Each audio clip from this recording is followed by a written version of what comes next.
ભાજપના રાષ્ટ્રીય અધ્યક્ષ જેપી નડ્ડા 7 જાન્યુઆરી સુધી ગુજરાત પ્રવાસે છે। કમલમ ખાતે પ્રદેશ નેતાઓ સાથે બેઠક યોજી આવતીકાલે યોજાનાર આરએસએસની બેઠકમાં ભાગ લેશે। ભારતીય જનતા પાર્ટીના રાષ્ટ્રીય અધ્યક્ષ જેપી નડ્ડા આજથી ગુજરાત મુલાકાતે છે। રાષ્ટ્રીય અધ્યક્ષ જેપી નડ્ડા આજે બપોરે ગુજરાત પહોંચ્યા હતા।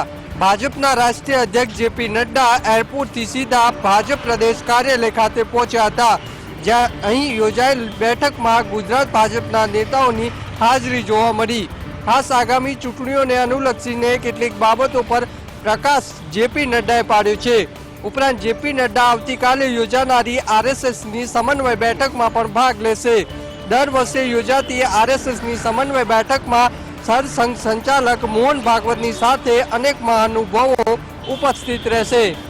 રાષ્ટ્રીય અધ્યક્ષ બન્યા બાદ નડ્ડા બીજી વાર ગુજરાતની મુલાકાતે છે, ત્યારે સંગઠન મજબૂત કરવા અંગે પણ ચર્ચા કરશે। દૂધસાગર ડેરીની ચૂંટણી યોજાવાના માત્ર ગણતરીના કલાકો જ બાકી છે, ત્યારે આવતીકાલે મહેસાણાની દૂધસાગર ડેરી માટેનું મતદાન થશે। આવતીકાલે એટલે કે 5 જાન્યુઆરીએ સવારે 8 કલાકે દૂધસાગર ડેરીની ચૂંટણી યોજાશે। આ ચૂંટણી મહેસાણા વર્ધમાન સ્કૂલ ખાતે યોજાશે અને સાંજે 5 કલાકે ચૂંટણી પૂર્ણ થશે। ચૂંટણી પૂર્ણ થયા બાદ સાંજે 6:30 કલાકે મતગણતરી શરૂ થશે અને આવતીકાલે મોડી રાત સુધી ચૂંટણીનું પરિણામ જાહેર થશે। આ ચૂંટણી 15 બેઠકો માટે યોજાશે અને 3 જિલ્લાના 1126 મતદારો મતદાન કરશે। ત્યારે આ વખતની દૂધસાગર ડેરીની ચૂંટણી વિધાનસભાની ચૂંટણી સમકક્ષ જોવા મળી રહી છે, જેમાં ખેરાલુ વિભાગ 1 માંથી વિપુલ ચૌધરીની સામે સરદાર ચૌધરી ચૂંટણી લડશે, તો મહેસાણા વિભાગમાં અશોક ચૌધરી સામે નાનજી ચૌધરી વચ્ચે જંગ જામશે।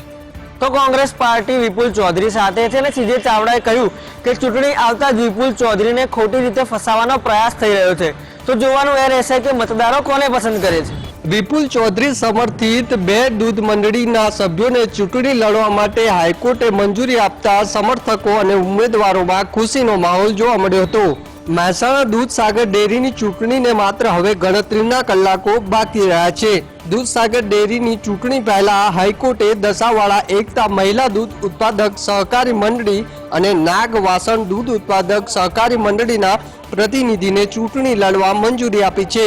હાઈકોર્ટે દસાવાળા એકતા મહિલા દૂધ ઉત્પાદક સહકારી મંડળી અને નાગ વાસણ દૂધ ઉત્પાદક સહકારી મંડળીના પ્રતિનિધિઓને સિદ્ધપુર અને ઉંઝા બેઠકમાંથી ચૂંટણી લડવા પરવાનગી આપી છે। મહેસાણાના સતલાસણ તાલુકામાં વિપુલ ચૌધરીના સમર્થનમાં થાળી વગાડવામાં આવી હતી। નવાગામ રાજપુર ગામે મહિલાઓ સહિત પશુપાલકો એકઠા થયા હતા અને થાળી વગાડી વિપુલ ચૌધરીને સમર્થન આપ્યું હતું।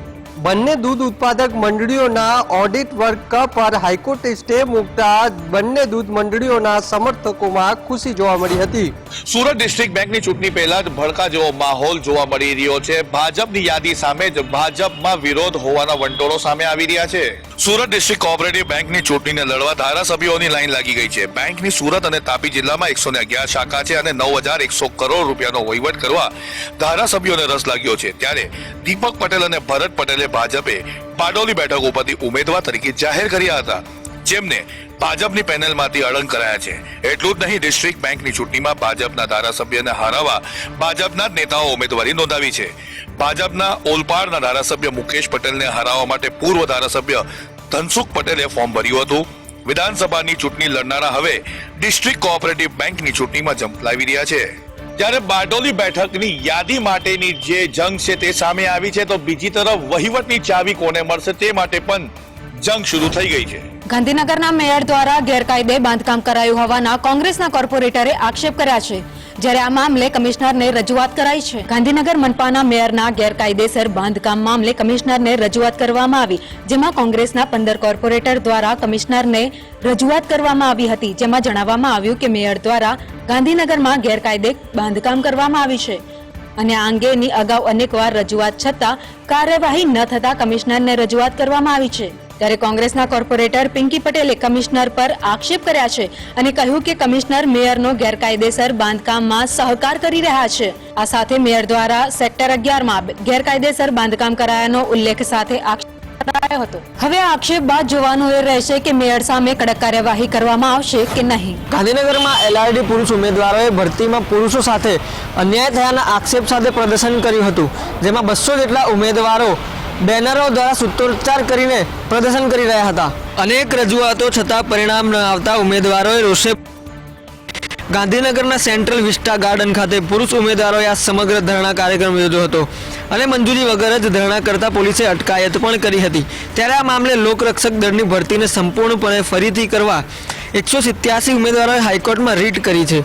એલઆરડીની ભરતીમાં 12,000થી વધુ ઉમેદવારોની નિમણૂક રદ કરવાની પણ માંગ છે. ઉપરાંત ઉમેદવારોનો આક્ષેપ છે કે મહિલા ઉમેદવારોને ગુણ રિલેક્સેશન આપીને મહિલાઓ માટે 50% કટ ઓફ માર્ક રખાયા હતા. ભરતી પ્રક્રિયાના અંતે મહિલાઓ માટે 2500 બેઠકો વધારવામાં આવી હતી. તો એલઆરડી પુરુષ ઉમેદવારોનું કહેવું છે કે નવી ઊભી કરાયેલી 2478 જેટલી પોસ્ટમાં 33% અનામત રાખીને પુરુષ ઉમેદવાર સાથે અન્યાય થયો છે, જેથી જે પુરુષ ઉમેદવારોની સંખ્યા છે તેમાં પણ વધારો કરવામાં આવે. કોરોના વેક્સિનને મંજૂરી મળ્યા બાદ તૈયારીઓ પૂરજોશમાં ચાલી રહી છે. ત્યારે અસરવા સિવિલ હોસ્પિટલમાં પણ વેક્સિનેશન સેન્ટર બનાવવામાં આવ્યું છે, જેમાં પૂરજોશમાં તૈયારીઓ જોવા મળી. કોરોનાની રસી માટે સૌ કોઈ રાહ જોઈ રહ્યું છે. ત્યારે રસીને મંજૂરી મળી ગયા બાદ હવે રસીકરણનું કામ પણ ટૂંક સમયમાં શરૂ કરી દેવામાં આવશે અને આટલી મોટી સંખ્યામાં રસી આપવાની હોવાથી તેના માટે તૈયારીઓ પણ એટલી જ કરવી પડે. ત્યારે તેના ભાગરૂપે અસરવા સિવિલ હોસ્પિટલમાં વેક્સિનેશન સેન્ટર શરૂ કરી દેવામાં આવ્યું છે. કેન્દ્ર સરકારની મંજૂરી મળતાની સાથે જ અસરવા સિવિલ હોસ્પિટલમાં વેક્સિનેશનની પ્રક્રિયા શરૂ કરવામાં આવશે. સૌથી પહેલા ફ્રન્ટલાઈન વોરિયર અને ત્યારબાદ સંરક્ષણ વિભાગના કર્મચારીઓને વેક્સિન આપવામાં આવશે. અમદાવાદ જિલ્લામાં હાથ ધરાયેલા એન્ટીબોડી ટેસ્ટમાં કોરોનાથી સંક્રમિત થયેલા 21% લોકોમાં એન્ટીબોડી ડેવલપ થઈ હોવાનું સામે આવ્યું છે.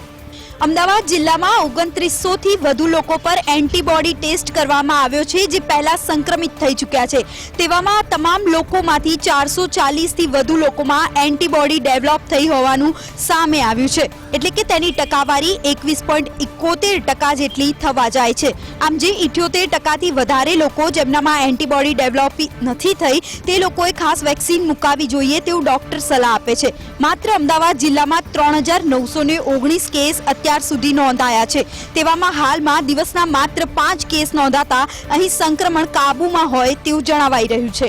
અમદાવાદ જિલ્લામાં અનેક વિસ્તારોમાં ઘરે ઘરે જઈને તંત્ર દ્વારા આ સર્વે છે તે કરવામાં આવે છે. કોરોનાને નાથવા માટે તંત્ર દ્વારા અસરકારક પગલાં છે તે લેવામાં આવી રહ્યા છે. કોરોના કાળમાં મોબાઈલ એ શિક્ષણનો પર્યાય બન્યો છે. ત્યારે તે જ મોબાઈલના ઉપયોગ થકી ઇન્ટરનેટનો ઉપયોગ કરીને બાળકો એડલ્ટ કન્ટેન્ટ તરફ વળી રહ્યા છે. હાલમાં ઓફિસ શિક્ષણ આ તમામ કામો ઓનલાઈન થઈ રહ્યા છે. ફિઝિકલ એક્ટિવિટી બંધ થતા હવે બાળકો ઘરમાં જ સમય પસાર કરે છે, જેના કારણે મોબાઈલ પર સમય પસાર કરતા હોય છે અને તેમાં જાણે અજાણે અડલ્ટ કન્ટેન્ટ પર પહોંચતા હોય છે. સાથે હોમવર્કની જગ્યાએ નેટ પર નવું જાણવા લાગ્યા કરે છે. બીજી બાજુ શિક્ષણ ઓનલાઈન થવાના કારણે બાળકો મોબાઈલના બંધાણી બની રહ્યા છે. મોબાઈલના દુરુપયોગના કારણે અનેક બાળકો જાણે અજાણે એડલ્ટ કન્ટેન્ટ સુધી પહોંચે છે અને માતા પિતાને આવા એડલ્ટ અંગે સવાલ કરે છે. એક તરફ મોબાઈલનો સદુપયોગ થઈ રહ્યો છે તો બીજી તરફ મોબાઈલનો દુરુપયોગ થઈ રહ્યો છે. ત્યારે આ દુરુપયોગથી કઈ રીતે બચી શકાય તેને લઈને અસમંજસતા પ્રવર્તી રહી છે. સુરતના વરાછા વિસ્તારમાં એક વેપારીની માત્ર 50 રૂપિયાની લેતી દેતીના મામલે હત્યા કરી નાખવામાં આવી છે. વરાછા પોલીસે બંને આરોપીઓને ઝડપી પાડ્યા છે. સુરતના વરાછા વિસ્તારમાં આવેલી પાટી ચાલમાં 28 વર્ષીય અમરદીપ નામનો યુવાન કરિયાણાની દુકાન ચલાવતો હતો. બે શખ્સો તેની દુકાન પાસે આવ્યા હતા અને 50 રૂપિયાની ફાટેલી નોટ આપી સોડા માંગી હતી. નોટ ફાટેલી હોવાથી દુકાનદારે સોડા આપી ન હતી, જેથી બંને શખ્સો રોષે ભરાયા હતા અને ઝઘડો શરૂ કર્યો હતો. ઝઘડો એ હદે ઉગ્ર બન્યો હતો કે બંને શખ્સોએ દુકાનદારને પેટ અને છાતીના ભાગે ચપ્પુના ઘા ઝીકી ફરાર થઈ ગયા હતા. ઇજાગ્રસ્ત અમરદીપને હોસ્પિટલ લઈ જવામાં આવ્યો હતો, જ્યાં તબીબોએ તેને મૃત જાહેર કર્યો હતો. ઘટનાની જાણ થતાં જ વરાછા પોલીસનો કાફલો ઘટના સ્થળે દોડી આવ્યો હતો અને તપાસના ચક્રો ગતિમાન કર્યા હતા. ત્યારે અમરદીપના ભાઈની ફરિયાદના આધારે પોલીસે ગણતરીના કલાકોની અંદર જ બંને આરોપીઓને પકડી પાડ્યા છે. તો બીજી તરફ પરિવારજનોએ સ્પષ્ટ માંગ કરી છે કે બંને હત્યારાઓને ફાંસીની સજા કરવામાં આવે. અમદાવાદના પૂર્વ વિસ્તારમાં ચોરી, લૂંટ અને હત્યાઓ જેવી ઘટનાઓ વધી રહી છે. તેવામાં વધુ એક લૂંટની ઘટના સામે આવી, જેમાં ફાયરિંગ કરી અને વેપારી પાસેથી લૂંટ ચલાવવામાં આવી છે. અમદાવાદના નિકોલ વિસ્તારમાં આવેલા ઉમિયા સર્કલ પર ફાયરિંગ વિથ લૂંટનો બનાવ બન્યો. મોડી સાંજે બનેલા આ બનાવથી સમગ્ર વિસ્તારમાં દહેશત ફેલાઈ હતી. બે બાઇક પર આવેલા 4 લૂંટારુઓ જ્વેલરી શોપમાં ફાયરિંગ કરી લૂંટ ચલાવી હતી. પાણીનો જગ વેપારીના માથે મારી તેને ઈજાગ્રસ્ત કર્યો હતો અને ત્યારબાદ રોકડ રકમ તેમજ સોનાના દાગીનાની લૂંટ ચલાવી પલાયન થઈ ગયા હતા. ઘટનાની જાણ થતાં પોલીસનો કાફલો ઘટના સ્થળ પર દોડી આવ્યો હતો. જો કે લૂંટારુઓ સીસીટીવીમાં કેદ થઈ ગયા હતા અને લૂંટારુઓએ ચહેરા ઢાંકી રાખ્યા હોવાથી પોલીસ અને લૂંટારુઓની ઓળખ થોડી મુશ્કેલ બની રહી છે. જો કે પોલીસે મોડે મોડે જાગી પણ સમગ્ર વિસ્તારમાં નાકાબંધી કરી આરોપીઓને ઝડપી લેવા માટે નાટક હાથ ધર્યું હતું. ત્યારે જોવું એ રહ્યું કે પોલીસ હવે કાયદો અને વ્યવસ્થાની સ્થિતિ જાળવી રાખવામાં ક્યારે સફળ થાય છે. શહેરમાં પણ હવે કાયદો અને વ્યવસ્થાની સ્થિતિ કથળી રહી છે. ગુજરાતમાં પણ હવે બિહારવાળી શરૂ થઈ હોય તેવા દ્રશ્યો સામે આવી રહ્યા છે. ત્યારે પોલીસે મોડે મોડેથી જાગી સમગ્ર વિસ્તારમાં પેટ્રોલિંગનું નાટક શરૂ કર્યું છે. અમદાવાદમાં 2021ની શરૂઆત પોલીસ માટે પડકારરૂપ બની છે. પૂર્વમાં છેલ્લા 24 કલાકમાં બીજી, જ્યારે 96 કલાકમાં ફાયરિંગ કરીને લૂંટ અને હત્યાની 3 ઘટના બની છે. વધુ એક ઘટનામાં રવિવારે રાત્રે નિકોલમાં જ્વેલરી શોપમાં ઘૂસી આવેલા 4 લૂંટારુઓએ એક રાઉન્ડ ગોળીબાર કરી 6.77 લાખના દાગીના અને રોકડ રકમની લૂંટ ચલાવી ફરાર થઈ ગયા હતા. ત્યારે અમદાવાદમાં લૂંટની ઘટના વધતા પોલીસ એલર્ટ થઈ છે અને રામોલ વિસ્તારમાં પોલીસ દ્વારા પેટ્રોલિંગ કરવામાં આવી રહ્યું છે. જ્વેલર્સ અને સંવેદનશીલ જગ્યાએ પોલીસ દ્વારા પેટ્રોલિંગ થઈ રહ્યું છે. પોલીસનું કડક કાર્યવાહી અને એક તરફ પેટ્રોલિંગની વાતો તો બીજી તરફ લૂંટારુઓ બેફામ બન્યા હોવાના ઘટનાઓ પોલીસ ચોપડે નોંધાઈ છે. ત્યારે પોલીસની કામગીરી પર સવાલો ઊભા થાય તે સ્વાભાવિક છે. સુરત શહેરના એક પેટ્રોલ પંપ ઉપર ગ્રાહક પેટ્રોલ પુરાવા ગયો હતો અને છેતરાયો હતો, જે સમગ્ર મામલે પોલીસ ફરિયાદ કરવામાં આવી છે. પેટ્રોલ પંપ પર તોલ માપ કરતા ઓછું પેટ્રોલ આપવામાં આવવાની અનેક ઘટનાઓ સામે આવતી હોય છે. ત્યારે એવી જ એક ઘટના સામે આવી છે અને આ ઘટના સુરતના સીમાડા વિસ્તારની છે, જેમાં પેટ્રોલ ઓછું આવવાની શંકા જતા જાગૃત નાગરિકે ફરિયાદ નોંધાવી છે. એક નાગરિકે 360 રૂપિયાનું પેટ્રોલ પુરાવતા 3.76 લીટર પેટ્રોલ આવ્યું હતું. ત્યારબાદ આ નાગરિક દ્વારા તે પેટ્રોલને કાઢીને ચેક કરવામાં આવતા પેટ્રોલ ઓછું નીકળ્યું હતું. ત્યારબાદ આ નાગરિકે આ અંગે પેટ્રોલ પંપ પર ફરિયાદ કરતા સેલ્ફ સિલેક્શન પેટ્રોલ પંપના કર્મચારીઓએ મોટરસાયકલમાંથી પેટ્રોલ કાઢી ચેક કર્યું હતું, જેમાં ફરીથી પેટ્રોલ કાઢવામાં આવતા 260 મિલીલીટર પેટ્રોલ ઓછું નીકળ્યું હતું. ત્યારબાદ આ મામલે પોલીસ ફરિયાદ કરવામાં આવતા પોલીસે હાલ આ દિશામાં પણ તપાસ હાથ ધરી છે. રાજકોટ શહેર ભૂમાફિયાઓની નગરી તરીકે જાણીતું છે. જમીન કૌભાંડો રાજકોટમાં સૌથી વધુ બહાર આવે છે. ત્યારે આજે રાજકોટમાં પોલીસે લેન્ડ ગ્રેબિંગ એક્ટ હેઠળ પ્રથમ ગુનો નોંધ્યો છે.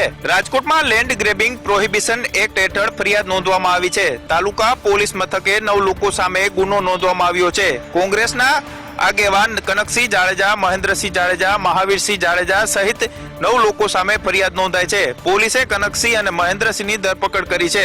વાવડી ગામની જમીન પર ગેરકાયદેસર કબજો કર્યાની ફરિયાદ સામે આવતા પોલીસે કાર્યવાહી કરી છે.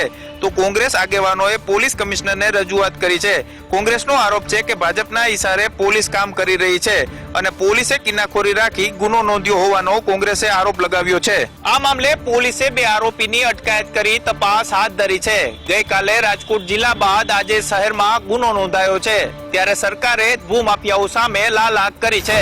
જામનગર મહાનગરપાલિકા હસ્તકની જમીન પર ગેરકાયદેસર બાંધકામ અને ગેરકાયદેસર કબજા અંગે લેન્ડ ગ્રેબિંગ એક્ટ હેઠળ ગુનો નોંધાશે અને તે માટે સર્વેની કામગીરી શરૂ કરવામાં આવી છે. The Gujarat land grabbing prohibition act અન્વયે જામનગર જિલ્લાના કલેક્ટરના અધ્યક્ષસ્થાને મીટિંગ યોજાઈ હતી, જેમાં કાયદાની જોગવાઈ મુજબની અમલવારી કરવા જામનગર મહાનગરપાલિકાએ ચક્રો ગતિમાન કર્યા છે. જેમાં મહાનગરપાલિકા હસ્તકની જમીન પર કરાયેલા ગેરકાયદેસર બાંધકામનો સર્વે કરવા અંગે અધિકારીઓને સૂચના આપી દેવામાં આવી છે. ત્યારે અધિકારીઓ દ્વારા સર્વેનો અહેવાલ આવ્યા બાદ ગેરકાયદેસર જમીન પર કબજો કરનાર સામે કમિટીમાં કેસ મૂકવામાં આવશે. કમિટીનો નિર્ણય આવ્યા બાદ લેન્ડ ગ્રેબિંગ એક્ટ હેઠળ ગુનો નોંધાશે. મહાનગરપાલિકાના આ કાર્યવાહી બાદ ભૂમાફિયાઓમાં ફફડાટ જોવા મળી રહ્યો છે. અમદાવાદના ધોરણ 10 અને 12ના વિદ્યાર્થીઓ માટે હેલ્પલાઇન નંબર શરૂ કરવામાં આવ્યા છે. રાજ્યના શિક્ષણ વિભાગે હેલ્પલાઇન નંબર જાહેર કર્યા. હવે ધોરણ 10 માટે ગણિત અને વિજ્ઞાન વિષયો માટે હેલ્પલાઇન નંબર વાપરી શકાશે. તેમજ ધોરણ 12 માટે ફિઝિક્સ અને કેમિસ્ટ્રી માટે આ નંબરનો ઉપયોગ કરાશે. સવારે 10:30 થી સાંજે 6 વાગ્યા સુધીનો સમય વિદ્યાર્થીઓ ફોન કરી તજજ્ઞો પાસેથી મૂંઝવણ સોલ્વ કરી શકશે. જો ઓનલાઈન શિક્ષણ સમયે કોઈ વિષય કે મુદ્દાઓ વિદ્યાર્થીઓને સમજમાં ન આવતા હોય તો 07923973614 નંબર પર ઓનલાઈન માર્ગદર્શન લઈ શકાશે. ત્યારે વિદ્યાર્થીઓને આ હેલ્પલાઇન નંબર પર ફોન પર માર્ગદર્શન આપવા માટે 19 શિક્ષકો કાર્યરત રહેશે. અમદાવાદના પ્રગતિનગર હોલમાં વહેલી સવારથી જ મુખ્યમંત્રી આવાસ યોજનાના ફોર્મ લેવા માટે લાંબી લાઈનો લાગી. લોકોએ સોશિયલ ડિસ્ટન્સના ધજાગરા ઉડાવ્યા. મુખ્યમંત્રી આવાસ યોજનાના ફોર્મ વિતરણનું કાર્ય પહેલા બેંકોને આપવામાં આવ્યું હતું અને હવે પ્રગતિનગર હોલ ખાતે ફોર્મ લેવા માટે લાંબી કતારો જોવા મળી, જેમાં પ્રગતિનગર હોલમાં 500 થી વધુ લોકો લાઇનમાં જોવા મળ્યા હતા, જેમાં સોશિયલ ડિસ્ટન્સના ધજાગરા ઉડતા દેખાઈ રહ્યા હતા. કેટલાક લોકો માસ્ક વગર પણ જોવા મળ્યા. બેંકમાં ફોર્મ ખૂટી પડતા લોકો પ્રગતિનગર કમ્યુનિટી હોલમાં આવ્યા હતા અને લોકો દ્વારા માંગ કરવામાં આવી હતી કે આ રીતે ફોર્મ લેવા માટે મોટી સંખ્યામાં ભીડ એકઠી થાય છે, જેથી ફોર્મ વિતરણના કેન્દ્રો વધારવા જોઈએ. એક તરફ લોકો માટે યોજનાની જાહેરાત તો કરાઈ, પરંતુ વ્યવસ્થાના અભાવે લોકો ધક્કા ખાઈ રહ્યા છે. સુરત પોલીસ દ્વારા ડ્રીલ નર્સરી શરૂ કરવામાં આવી. ડ્રીલ નર્સરી શરૂ કરવામાં સુરત દક્ષિણ ગુજરાતમાં પ્રથમ શહેર છે. સુરત પોલીસ દ્વારા ડ્રીલ નર્સરી શરૂ કરવામાં આવી છે, જેમાં ડ્રીલ નર્સરી શરૂ કરવામાં દક્ષિણ ગુજરાતમાં સુરત પ્રથમ શહેર છે. ત્યારે સુરત મેટ્રો સિટી હોવા છતાં ડ્રીલ નર્સરી ન હતી. સુરત પોલીસ કમિશનરે યુદ્ધના ધોરણે આ કામગીરી પૂરી કરાવી છે. હવે આ ડ્રીલ નર્સરી હેઠળ લેફ્ટ રાઇટ, દાય મૂડ, વિશ્રામ, એક્યુરસી હવે પોલીસ જાતે જ ચકાસશે. ઉપરાંત સુરત પોલીસ કમિશનર અજય કુમાર તોમર દ્વારા લોકાર્પણ કરવામાં આવ્યું. આ ઉપરાંત મહિલાને આપઘાત કરતા બચાવનાર પોલીસ કર્મીને સન્માનિત કરવામાં આવ્યા હતા. સુરત પોલીસ કમિશનરે 3 પોલીસ કર્મીને સન્માન આપ્યું. પીએમ મોદીએ 2021 માટે લાઇટ હાઉસ પ્રોજેક્ટની યોજના લોન્ચ કરી છે. આ યોજનામાં લોકોને સસ્તું અને આધુનિક ટેકનોલોજી વાળું આવાસ મળશે. રાજકોટમાં લાઇટ હાઉસ પ્રોજેક્ટ અંતર્ગત 1144 જેટલા આવાસો ફ્રાન્સની ટેકનોલોજીથી તૈયાર થશે. આ ટેકનોલોજી દ્વારા બ્લોક બનાવી આવાસ તૈયાર કરાશે, જે ઘણી ઝડપથી ટેકનિક છે. સામાન્ય રીતે આવાસ યોજનામાં 2 થી 3 વર્ષનો સમય લાગતો હોય છે, ત્યારે આ ટેકનિક દ્વારા અમુક મહિનાની અંદર આવાસ તૈયાર કરી લેવામાં આવે છે. ત્યારે પીએમ મોદીના આ સપનાને સૌરાષ્ટ્ર યુનિવર્સિટીએ ઝીલ્યું છે. સૌરાષ્ટ્ર યુનિવર્સિટી આર્કિટેક્ટ ફેકલ્ટીના વિદ્યાર્થીઓ યુનિવર્સિટી આત્મનિર્ભર ભારત અંતર્ગત ફ્રાન્સ આ ટેકનોલોજી શીખવા માટે સમયાંતરે મોકલતી રહેશે. તો આમ વડાપ્રધાન નરેન્દ્ર મોદીના લાઇટ હાઉસ બનાવવાના પ્રોજેક્ટમાં આર્કિટેક્ટના વિદ્યાર્થીઓ પણ મદદરૂપ થશે. ભાવનગરમાં વધતા જતા પેટ્રોલ ડીઝલના ભાવ વધારા સામે ભાવનગર શહેર કોંગ્રેસ દ્વારા અનોખું વિરોધ પ્રદર્શન કરવામાં આવ્યું, જેમાં ભાવનગરના જશોના સર્કલથી સાયકલ, ઊંટ ગાડી અને ઘોડા ગાડીમાં રેલી કાઢી વિરોધ નોંધાવવામાં આવ્યો. આ રેલી કલેક્ટર કચેરી પહોંચી હતી અને આવેદનપત્ર આપવામાં આવ્યું હતું. આંતરરાષ્ટ્રીય સ્તરે ક્રૂડ ઓઇલના ભાવ સ્થિર છે, ત્યારે ભારતમાં જ પેટ્રોલ ડીઝલનો ભાવ વધારે છે તેવો કોંગ્રેસ દ્વારા આક્ષેપ કરવામાં આવ્યો અને કહેવામાં આવ્યું કે સરકાર ધારે તો કેન્દ્ર અને રાજ્ય સરકાર પેટ્રોલ ડીઝલ પરની રોયલ્ટી અને જીએસટી ઘટાડીને લોકોને રાહત આપી શકે તેમ છે. પેટ્રોલ ડીઝલના ભાવ વધતા તેની સીધી અસર ટ્રાન્સપોર્ટેશન ખર્ચ પર પડે છે અને તેની અસર મોંઘવારી પર પડે છે, જેને લઈને જ કોંગ્રેસ દ્વારા વિરોધ વ્યક્ત કરવામાં આવ્યો.